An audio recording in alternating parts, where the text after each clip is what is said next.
Drop strings are a very simple and elegant technique to know. It does take a little bit of time. It is not something that most people can accomplish if they're in a hurry, but it's well worth the patience because it usually produces a very pretty effect. To make a simple drop string, you're going to start out by touching your tip to the surface and then continue squeezing on the bag as you pull the tip away and towards you. Then you can gauge how much icing is coming out of the bag, and that will determine the length of your drop string. And once the string is the size you want it, you just touch the tip back to the surface to attach the string on the other side. Here I'm working on some double and triple drop strings. I find it easiest to do the longest strings first and then come back through and add the shorter strings. A common challenge when piping drop strings is sometimes the icing will break. If you find that that's happening, add a little bit of piping gel to your icing and that will help it come out of the tip a bit more smoothly.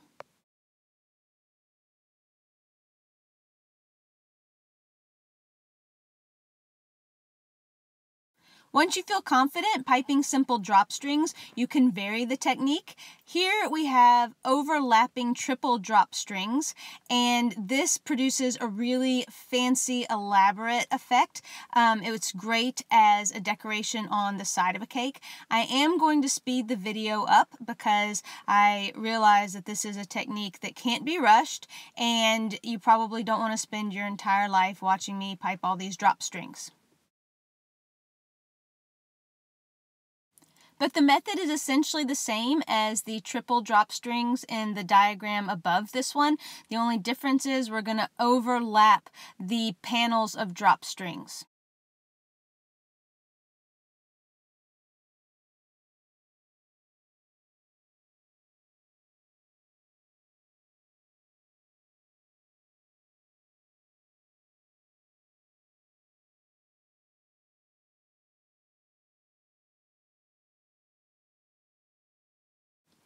Once I have my strings piped, I'm going to finish them off with a simple Fleur-De-Lis at the tops.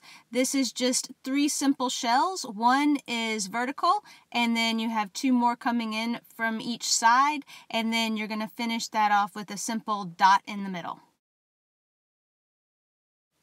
The French border is a simple variation on the triple drop string. As you can see, one side is higher than the other, and these also are going to overlap. And again, I have sped up the video just in the interest of saving time, and you can see how slowly I'm piping these even with the video sped up. So that should give you some idea of the kind of time and patience that it takes to pipe the drop strings.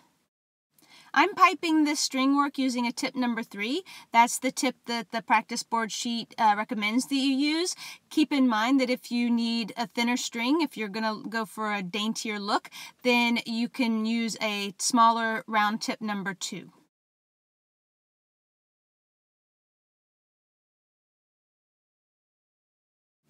Once I get these strings all piped, I'm going to finish off the top where the string panels overlap with a sort of a fleur-de-lis. It's actually a dot with 2 small shells coming in from either side.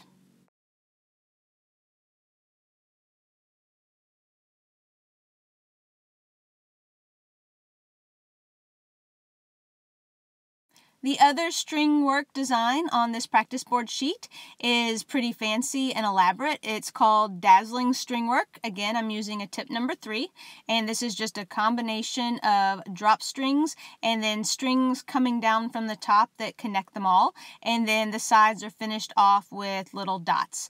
This is something that's kind of dainty and elegant, and it's not something I've seen before. I think it's pretty cool. Again, I have sped up the video to save us some time. Because this is a technique that, you can't really rush.